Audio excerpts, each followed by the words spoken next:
Is the situation at Manchester United getting from bad to worse? Oh, as a concerned Manchester United fan, I think, let me air my view. Immediately after the game yesterday, that's the Aston Villa game, of which Manchester United lost 2-1. I wanted to put up a video, but at that moment I'm angry and I noticed something. Is naturally that's the way it is for everyone. When you're angry, it's better not to say a word, so that's why I didn't put up that video, because I might have, out of my anger, say things that might be out of proportion. Yes, because we're all humans, and I might say things that might hurt someone. So I think I'm in a better state to put up a video now, so that's why I said let me put up this video. So the Manchester United situation is getting from bad to worse. So we'll briefly analyze the match against Aston Villa and also talk about the way forward. So first of all, in that game against Aston Villa, the two chances, should I call it clear-cut chances? The two chances created for Benjamin Sesko, I wonder why he didn't score that goal, especially the first one, which he just jabbed the ball and it actually hit the legs or the leg of Emiliano Martinez. So that first goal should be a goal. It should be a goal because it's just a little cheap. And the second one, still the true pass given by Bruno Fernandes, our captain. He hit the ball so hard. Before he will get to the ball, he lost the ball. So Benjamin Sesko, I'm not angry against you. I don't want to say something bad. Just try and up your game. This time around, you should note that you are in the Premier League. You're no longer in the Bundesliga, whereby things come easy. In the Premier League, everything is intensity, everything is pace, everything is strength. You take opportunity once it comes.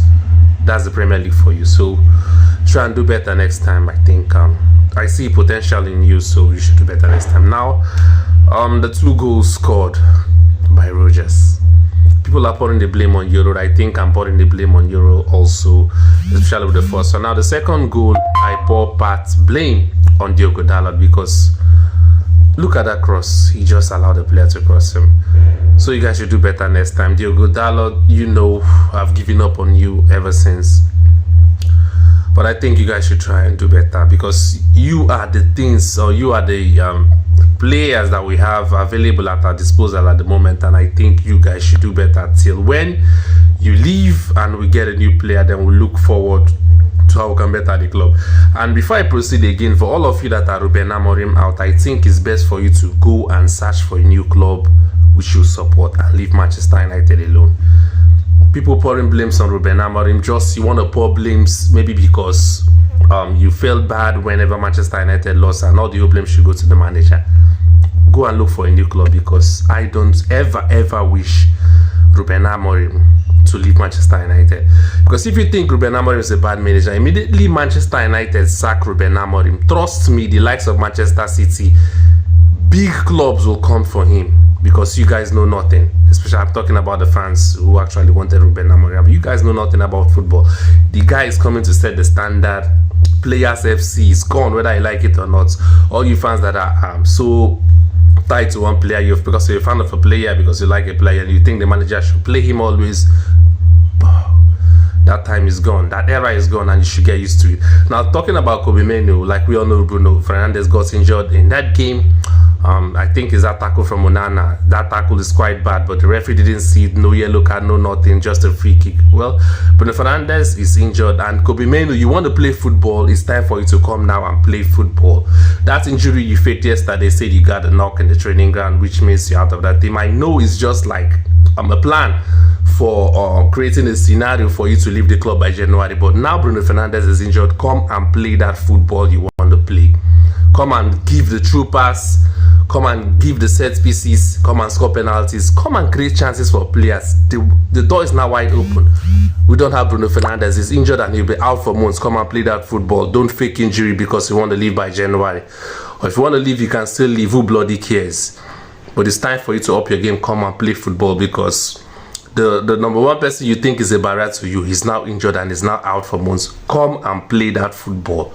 It's now time for you, Kobbie Mainoo. Leave that t-shirt stunts that your brother played at Old Trafford in the last game. Now it's time for you to come and show yourself. Come and play football so that you be called up by England. Enough is enough of all this shit. So, Bruno Fernandes is injured and we're going to miss him for months.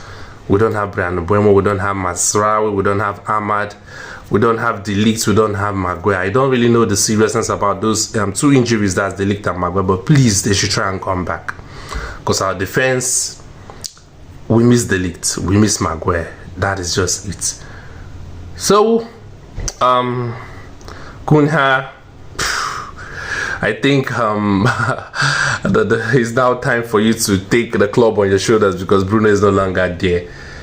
You and Mason Mount is our only hope at the moment from the midfield and going forward. You are the only hope. Please don't get injured, Mason Mount. Please don't get injured, Matheus Cunha. We need you in most games. Try and up your game. I have faith in you guys, and I think things are going to get better. So what other options? Bruno Fernandes is injured. The duration we don't know for now, but according to what Robert Amorim said immediately after that game is that it's a soft tissue something, and I think he thinks that Bruno Fernandes is going to be out for months. So we're playing Newcastle next. I still believe we're going to qualify for Europe. What's been worse, we'll go for the Conference League, but I think Europa, and if we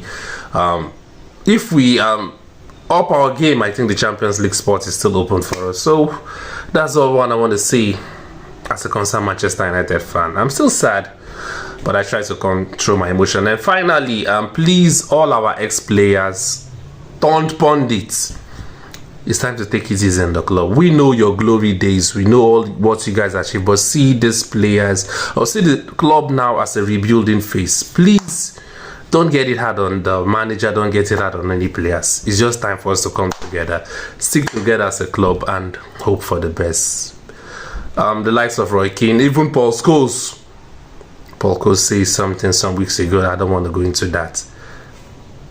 You guys should learn from Rio Ferdinand. Rio Ferdinand, even his criticism is so mild, but at least he will give his points, but his criticism is so mild. But the likes of Roy Keane, Gary Neville, what's his name, Paul Scholes, he just joined recently. You just pour it out on the players and the managers and try to look down on the managers so that the players will feel that they are above the manager. It's not so. It's time for us to come together. We enjoyed your days as a footballer. We love you all. Please say words of encouragement. Even if you want to criticize, let the criticism be mild, but let the message be in the criticism. Don't try to come all out on attack. So this is just my words as a concerned Manchester United player.